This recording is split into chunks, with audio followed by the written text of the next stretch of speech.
റബീഉൽ അവ്വലിലോ റമദാനിലോ leave എടുത്തുകൊണ്ട് നിങ്ങളുടെ മുസ്ലിയാർ നാട്ടിൽ പോവാറുണ്ടോ? ബാക്കിയുള്ള മാസം ലീവ് കൂടിയതിന് കമ്മിറ്റിയുമായി ഫൈറ്റ് ആയിരിക്കും. ആ മാസം തീരെ ലീവ് എടുക്കില്ല. എന്തേ? രണ്ടാമത്തെ പോയിന്റ് നിങ്ങൾ ആലോചിച്ചോ. ഏതെങ്കിലും മുസ്ലിയാരുടെ കയ്യിലോ കൈത്തണ്ടയിലോ നിങ്ങൾ ചരട് കണ്ടിട്ടുണ്ടോ? കാന്തപുരത്തിന്റെയോ പേരോടിന്റെയോ അലവി സഖാഫിയുടെയോ എന്തിനേറെ നിങ്ങളുടെ പള്ളികളിൽ വാളും പിടിച്ചുകൊണ്ട് മിമ്പറിന്റെ മേലെ കയറുന്ന ഏതെങ്കിലും ഒരു ഖതീബിന്റെ കയ്യിൽ നിങ്ങൾ ചരട് കണ്ടിട്ടുണ്ടോ? അതൊക്കെ ലോക്കൽ സുന്നീന്റെ കയ്യുമല്ല, മുസ്ലിയാമാര് കെട്ടിക്കൊടുക്കും. മൗലിദും അതുപോലെ തന്നെ. ഞാൻ പറയുന്നു, മുസ്ലിയാക്കന്മാർ കള്ള് ഷാപ്പുകാരെ പോലെയാ. കള്ള് കുടിക്കുകയല്ല, ജനങ്ങളെ കൊണ്ട് കുടിപ്പിച്ചുകൊണ്ട് നശിപ്പിക്കുന്ന ഈ ഏർപ്പാട് നിർത്തണം എന്ന് തന്നെയാണ് ഞങ്ങൾക്കത് പറയാനുള്ളത്. ഇത് മാറ്റമില്ലാത്ത വാദം തന്നെയാ. മാത്രമല്ല, സുന്നത്താന്ന് പറഞ്ഞിട്ടല്ലേ, മുസ്ലിയാർ സുന്നത്താന്ന് പറഞ്ഞിട്ടല്ലേ വീട്ടിലേക്ക് വിളിച്ചോ? മൗലിദല്ലൊക്കെ ചൊല്ലിക്കഴിയുമ്പോൾ മുസ്ലിയാരെ സുന്നത്തൊക്കെ ആയില്ലേ? വീട്ടിലെ സാധാരണ ഭക്ഷണം കൊടുത്തുകൊണ്ട് പിരിയല്ലേ എന്ന് ചോദിക്കുമ്പോ 500 തവണ നിങ്ങളോട് പോട്ടെ എന്ന് ചോദിക്കും. പോയിക്കൊള്ളാന് പറയാ. പിറ്റേ ദിവസം വീണ്ടും പറയണം, മുസ്ലിയാരെ ഇന്നലത്തെ പോലത്തെ ഒരു സുന്നത്ത് എനിക്കൊന്നും വേണം, എന്റെ വീട്ടിലേക്കൊന്ന് വരുമോ? ഉടനെ തന്നെ മുസ്ലിയാർ പറയും, നീ പോയിക്കോ, എനിക്ക് വേറെ പണിയുണ്ട്, നീ നിന്റെ വഴിക്ക് പോ. മുസ്ലിയാർ പറയും, ഫുലൂസാണ് പ്രശ്നം, കൈമടക്കാണ് പ്രശ്നം. കൈമടക്ക് കൊടുത്തത് ഇക്കണ്ട കാലം അത്രയും കൈമടക്ക് കൊടുത്തത് കൈമടക്കി കൊടുക്കുകയായിരുന്നെങ്കിൽ ഈ സമൂഹം എന്നേ രക്ഷപ്പെട്ടിരുന്നേനെ. അല്ലേ? ഈ സമൂഹം എന്നേ രക്ഷപ്പെട്ടിരുന്നേനെ. നിങ്ങൾ ആലോചിക്കുക സഹോദരന്മാരെ. ഇതൊക്കെ റസൂലിനോട് സ്നേഹമില്ലാത്തത് കൊണ്ടാ ചെല്ലാതിരുന്നത്? ചോദിക്കട്ടെ, എന്തേ സ്വഹാബികൾ ചെല്ലാതിരുന്നത്? റസൂലിനോട് സ്നേഹമില്ലാഞ്ഞിട്ടാണോ? അള്ളാഹുവിന്റെ റസൂല് വഫാത്തായിട്ട് പ്രവാചകന്റെ ജനാസ മറപാടിയിട്ടില്ല. ബിലാൽ റളിയല്ലാഹു അൻഹു ബാങ്ക് കൊടുക്കാനായി നിൽക്കുമ്പോ അല്ലാഹു അക്ബർ അല്ലാഹു അക്ബർ അഷ്ഹദു അല്ലാ ഇലാഹ ഇല്ലല്ലാഹ്, അതും കഴിഞ്ഞ് അഷ്ഹദു അന്ന ബിലാലിന് പറയാൻ കഴിയുന്നില്ല. ബിലാലിന്റെ കണ്ണിൽ നിന്ന് കണ്ണുനീരൊലിച്ചു പോകുമ്പോ അത് പ്രവാചകനോടുള്ള സ്നേഹമാണ്, അത് റസൂലിനോടുള്ള മുഹബ്ബത്താണ്. മരണം കഴിഞ്ഞ് കൊല്ലങ്ങളും കഴിഞ്ഞു പോയി ഉമർ റളിയല്ലാഹു അൻഹു ഭരിച്ചുകൊണ്ടിരിക്കുമ്പോ സമ്മർദ്ദങ്ങൾക്ക് വഴങ്ങി ബിലാൽ ബാങ്ക് കൊടുക്കാൻ ഒരുങ്ങിയപ്പോഴും അഷ്ഹദു അന്ന ബിലാലിന് പറയാൻ കഴിയുന്നില്ല. ബിലാലിന്റെ കണ്ണിൽ നിന്ന് കണ്ണുനീരൊലിക്കുമ്പോ അത് റസൂലിനോടുള്ള സ്നേഹമാണെങ്കിൽ എന്റെ സഹോദര, ആ ബിലാൽ റളിയല്ലാഹു അൻഹു എത്ര മൗലിദാ ചൊല്ലിയിട്ടുള്ളത്, എത്ര കാരക്കുകളാ മൗലിദിന്റെ പേരിൽ ചീരണിയായി കൊടുത്തത്. ആലോചിക്കണ്ടേ? റസൂലിന്റെ പേര് മൊത്തം കച്ചവടം. ഇപ്പൊ ഈ കൊല്ലം ഞാൻ ആലപ്പുഴ ജില്ലയിൽ ബിഎഡിന് പഠിച്ചുകൊണ്ടിരിക്കുക. അവിടെ കണ്ട് പള്ളിയുടെ അടുത്ത് പിന്നെ ഈ കൊല്ലം അത്തറിന്റെ കുപ്പിയില് പ്രവാചകന്റെ മുടിമുക്കിയ വെള്ളം ഒരു കുപ്പിക്ക് 100 രൂപ. ഈ അത്തറിന്റെ ചെറിയ കുപ്പിയിലെ മുടിമുക്കിയ വെള്ളം 100 രൂപ. നമ്മൾ ഇത് എന്നും നമ്മൾ പറയലുള്ളതാ. കഴിഞ്ഞ അതിന് മുമ്പ് റഹ്മത്തുള്ളാഹി ഖാസിം 25,000-ന് കച്ചവടാക്കി. എന്തൊക്കെ വിലയില കച്ചവടം. നമ്മൾ പറഞ്ഞു, സഹോദരന്മാരെ വഞ്ചിതരാകണ്ട. അപ്പൊ പറഞ്ഞു, റസൂലിന്റെ മുടിക്ക് ബർക്കത്തില്ല എന്ന് പറഞ്ഞു. റസൂലിന്റെ മുടിക്ക് ബർക്കത്തുണ്ട് എന്ന് തന്നെയാണ് മുജാഹിദുകൾ പറയുന്നത്. പക്ഷെ അത് കിട്ടാനില്ലല്ലോ. പിന്നെ എന്തിനാ കച്ചവടം ചെയ്യാൻ നിൽക്കുന്നത്? ഞാൻ നിങ്ങളോട് ചോദിക്കാം, കേരളത്തിലെ 2 വിഭാഗം ആളുകൾ മുടി കൊണ്ടിറങ്ങിയില്ലേ? EK വിഭാഗവും AP വിഭാഗവും അണ്ടിപ്പരിപ്പും ഏലക്കായും ഒക്കെ ഇറങ്ങി. അപ്പോഴോ AP വിഭാഗം പറഞ്ഞു EK വിഭാഗത്തിന്റെ കയ്യിലുള്ള മുടി വ്യാജമുടിയാണ്. EK-കാര് പറഞ്ഞു AP-കാരുടെ കയ്യിലുള്ള മുടി വ്യാജമുടിയാണ്. അപ്പൊ നമ്മൾ പറഞ്ഞു, ഏതോ ഒരു മുടി വ്യാജമുടി ഉറപ്പായില്ലേ? ഒരു കൂട്ടർ മറ്റവരുടെ വ്യാജാണ്, അവരിവരുടെയും വ്യാജമുടിയാന്ന് പറഞ്ഞു. അപ്പൊ ഒരു മുടി വ്യാജാണ്, അതിൽ തർക്കമില്ല. ഇനി അടുത്ത മുടിയുടെ കാര്യം പരിശോധിച്ചാൽ മതി. അപ്പൊ റഹ്മത്തുള്ളാഹി ഖാസിമി മുത്തേടം പറഞ്ഞു, കാരന്തൂര് മർക്കസിന്റെ ആളുകളുടെ കയ്യിലുള്ള മുടി അത് റസൂലിന്റെ മുടിയല്ല, കാന്തപുരത്തിന്റെ മുടിയാണ്. അത് മുക്കി വെള്ളം കുടിച്ചവർക്ക് മുഴുവനും അരിവാൾ രോഗമാണ്. അവരുടെ വയറുവേദന ഖിയാമത്ത് നാൾ വരെ മാറില്ല എന്ന് പ്രഖ്യാപിച്ച റഹ്മത്തുള്ളാഹി ഖാസിമി അദ്ദേഹം പിന്നീട് പൊട്ടിച്ചിരിച്ചുകൊണ്ട് പറയാ, വിയ്യൂര് നിന്ന് റസൂലിന്റെ സനദുള്ള മുടിമുക്കിയ വെള്ളം 2 കുപ്പി ഞാൻ കൊടുത്തിട്ടുണ്ട്. ഒരു കുപ്പിക്ക് 25,000 തന്നവർക്ക് ഞാൻ തരാം. ഇതിനല്ലേ ശുദ്ധ മലയാളത്തിൽ കച്ചവടം എന്ന് പറയാ അല്ലേ? എന്തിനാ അവരിങ്ങനെ റസൂലിന്റെ മുടിയാ പറഞ്ഞ് നടക്കുന്നത്? അത് സാറേനെ കാണിച്ച് സൂറാനെ കെട്ടിക്കാനുള്ള പരിപാടിയാ. റസൂലിന്റെ മുടിയെ കുറിച്ച് പറയാ, കാന്തപുരത്തിന്റെ മുടി പൂവും അവിടെ കത്തിക്കാൻ വേണ്ടിയിട്ടാ. എന്തിനാ സഹോദരന്മാരെ ദീനിങ്ങനെ കച്ചവടം ചെയ്യുന്നത്? മൗലിദിന്റെ പേരിലും നൂലാമാലകളുടെ പേരിലും ഒക്കെ കച്ചവടം ചെയ്യുമ്പോ വലാ തശ്തറൂ ബി ആയാതി സമനൻ ഖലീലാ, നിസ്സാരമായ വിലക്ക് വേണ്ടി എന്റെ ആയത്തുകൾ നിങ്ങൾ കച്ചവടം ചെയ്യല്ലേ എന്ന് അല്ലാഹു തആല പഠിപ്പിക്കുമ്പോ ആ ഖുർആനിനെ അംഗീകരിക്കാൻ തയ്യാറുള്ള മുസ്ലിമീങ്ങളുണ്ടോ? വേണ്ട, ദീനിനെ കച്ചവടം ചെയ്യണ്ട. എന്റെ സഹോദരന്മാർ, ഇങ്ങനെയല്ല അനാചാരങ്ങള്. റസൂലിന്റെ പേരിൽ സലാത്ത് ഇറങ്ങിയപ്പോ നമ്മൾ പറയുന്നു അസ്ലിയായ സലാത്ത് ചൊല്ലിക്കോ, റസൂൽ പഠിപ്പിച്ച സലാത്ത് ചൊല്ലിക്കോ. പുത്തൻ സലാത്തുകൾ നിങ്ങൾ ചെല്ലണ്ട എന്ന് പറയാനുള്ള കാരണം എന്ത്? പുതിയ സലാത്ത് ശിർക്കുണ്ട്, പഴയ സലാത്തിൽ ശിർക്കില്ല. യാ അയ്യുഹല്ലദീന ആമനൂ സല്ലു അലൈഹി വസല്ലിമൂ തസ്ലീമാ. അല്ലയോ വിശ്വാസികളായ ആളുകളെ, റസൂലിന്റെ പേരിൽ സലാത്തും സലാമും ചെല്ലണേ എന്ന് ആയത്തിറങ്ങിയപ്പോ അള്ളാന്റെ റസൂലിന്റെ അടുക്കൽ സഹാബാക്കൾ വന്നുകൊണ്ട് ചോദിക്കുന്നു, നബിയേ, എങ്ങനെയാണ് സലാം പറയേണ്ടതെന്ന് അങ്ങ് പഠിപ്പിച്ചു തന്നിട്ടുണ്ട്.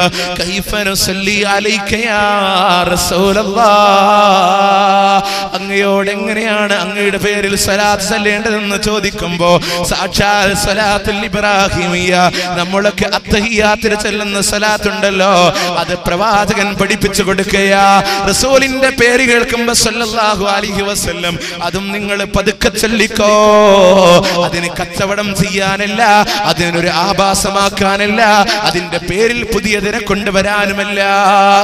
ഇന്ന് സ്വലാത്ത് അങ്ങനെയല്ല, ഒന്ന് ആഭാസാക്കാനാ.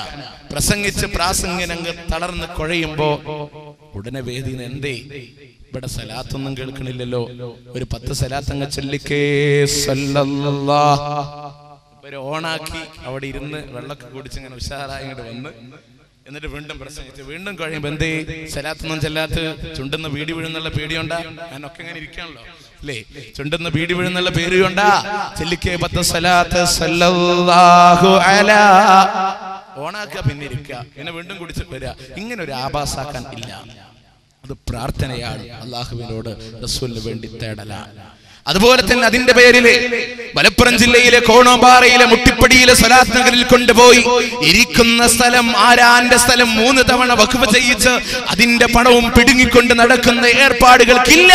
മുജാഹിദുകൾ അതിന് തയ്യാറല്ല എന്നുള്ളത് കൊണ്ടാ തൃശ്ശൂർ ജില്ലക്കാരൻ കോഴിക്കുഴി തങ്ങളുടെ സലാത്തിന്റെ പഴക്കം 2 കൊല്ലമാണെങ്കിൽ അതിന് ഞങ്ങളില്ല. ഇനി പുതിയ സലാത്തും പഴയ സലാത്തും നിങ്ങളൊന്ന് താരതമ്യം ചെയ്ത് പഠിച്ചോ.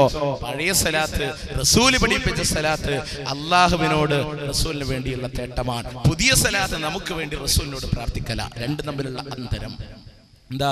പഴയ സലാത്ത് റസൂൽ പഠിപ്പിച്ച സലാത്ത് അല്ലാഹുമ്മ സല്ലി അലാ മുഹമ്മദിൻ വഅലാ ആലി മുഹമ്മദിൻ കമാ സല്ലൈത അലാ ഇബ്രാഹീമ വഅലാ ആലി ഇബ്രാഹീം. അല്ലാഹുവേ, മുഹമ്മദ് നബിക്കും കുടുംബത്തിനും ഗുണം ചെയ്യണേ. ഇബ്രാഹിം നബിക്കും കുടുംബത്തിനും ഗുണം ചെയ്ത പോലെ ഇബ്രാഹിം നബിക്കും കുടുംബത്തിനും ബർക്കത്ത് ചെയ്യണേ. മുഹമ്മദ് നബിക്കും കുടുംബത്തിനും ബർക്കത്ത് ചെയ്ത പോലെ. എന്നാൽ പുതിയ സലാത്ത് എന്താ? ഖുദ് ബിയദി കല്ലത്ത് ഹീലതി വഅദ്രിക്നി യാ റസൂലല്ലാഹ്. ഖുദ് ബിയദി, എന്റെ കൈക്കൊന്ന് പിടിക്കണേ. കല്ലത്ത് ഹീലതി, എന്റെ സൂത്രമൊക്കെ ഇടുങ്ങി പോയിരിക്കുന്നു. വഅദ്രിക്നി യാ റസൂലല്ലാഹ്, അല്ലാഹുവിന്റെ റസൂലേ, എന്നെ ഒന്ന് പിടിച്ചാലുമെന്ന്. നാരിയ സലാത്ത്, കമാലിയ സലാത്ത്, താജ് സലാത്ത് തുടങ്ങിയ ഏതൊക്കെ ഓമന പേരിട്ടുകൊണ്ട് കടന്നു വരുന്ന സലാത്തുണ്ടോ? നാരിയ സലാത്തിലൂടെ അല്ലാഹുമ്മ സല്ലി സലാത്തൻ കാമില വസല്ലിം സലാമൻ തമ്മ അലാ സയ്യിദിനാ മുഹമ്മദിനില്ലദീ തൻഹൽ ബിഹൽ ഉഖദ വതൻഫരിജ് ബിഹൽ ഖുറബ വതുഖലാ ബിഹിൽ ഹവായിജ വതലാൽ ബിഹിർ റആയിബ വഹുസ്നുൽ ഖവാതിം വയസ്തസ്കൽ അമാമു ബിവജ്ഹിൽ കരീം വഅലാ ആലിഹി വസഹ്ബിഹി ഫീ കുല്ലി ലംഹത്തിൻ വനഫസിൻ ബിഅദദി കുല്ലി മഅലൂമിൻ ലക്. ഇതാണ് നാരിയ സ്വലാത്ത്. ഒരാൾ ഗൾഫിൽ പോയി, ജോലിയില്ല, നേരെ വീട്ടുകാര് മുസ്ലിയാരുടെ അടുത്ത് പോയി, മുസ്ലിയാരെ എക്കാ ഗൾഫിൽ പോയിട്ട് ജോലിയൊന്നുമില്ല, എന്തേപ്പം ചെയ്യാ? ഒരു 2 ലക്ഷം നാരിയ സ്വലാത്ത് അങ്ങോട്ട് ചെല്ലിക്കോ. 2 ലക്ഷം നാരിയ സ്വലാത്ത് അതിപ്പോ അങ്ങനെ ചെല്ലുക, ഞങ്ങൾക്ക് അതിന് കൊഴിവുണ്ടാവോ? അത് ഞാൻ ചെല്ലിക്കോളാ അല്ലേ? അവിടെ ഗാന്ധിത്തല കണ്ടാൽ മതി, വേറെ പ്രശ്നമൊന്നുമില്ല. എല്ലായിടത്തും എല്ലാം ഗൾഫിൽ പോവാണ്. അൽ ഫാത്തിഹ ഞാൻ ചോദിക്കുക, ഗൾഫിക്ക് പോകുമ്പോൾ അൽഫാത്തിഹ ചൊല്ലി പോകണ്ടല്ലോ, അവിടെ പോയി ജോലിയും ചെയ്ത് സമ്പാദ്യമായിട്ട് റൂമിൽ നിന്ന് ഇങ്ങോട്ട് തിരിച്ചു കയറുമ്പോൾ അൽഫാത്തിഹയും വിളിച്ച് ദുആ ചെയ്ത് കയറി വരുന്ന എത്ര ആൾക്കാരുണ്ട് നമ്മുടെ കൂട്ടത്തിൽ. അപ്പൊ നിങ്ങൾ ആലോചിച്ചാൽ മതി, ഇങ്ങനെ ഒരുപാട് വിഷയങ്ങൾ.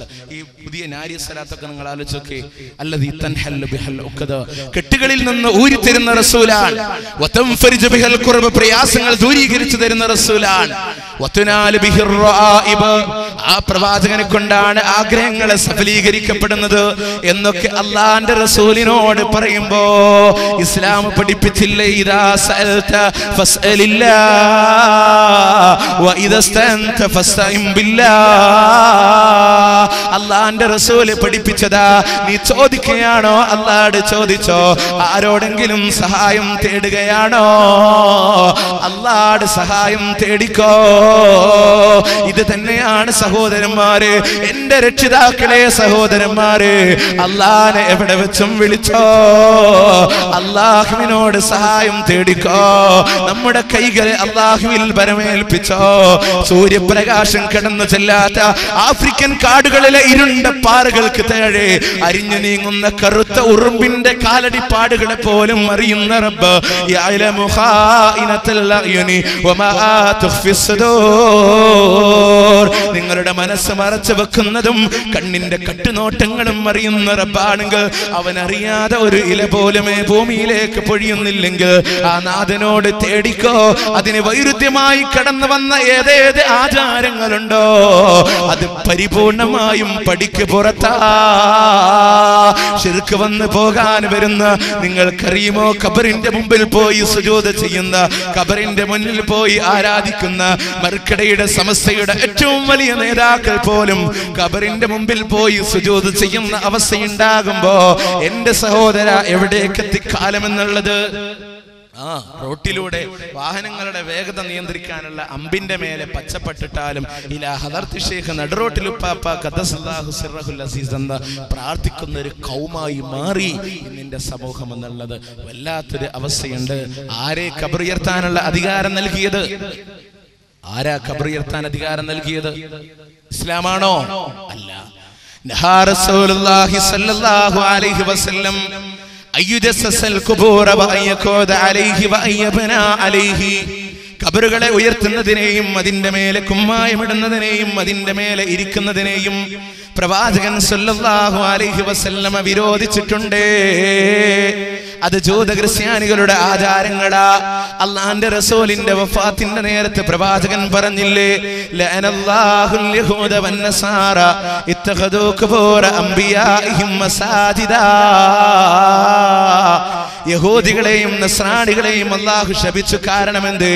അവരുടെ അമ്പിയാക്കളുടെ നബിമാരുടെ ഖബറുകളെ അവര് സുജൂദിന്റെ കേന്ദ്രമാക്കി മാറ്റി. ശേഷം അല്ലാഹുവിന്റെ റസൂല് പ്രാർത്ഥിക്കുകയാണ്, അല്ലാഹുമ്മ ലാ തജ്അൽ ഖബരി ഈദാ വലാ തജ്അൽ ഖബരി വസനൻ യുഅബദ.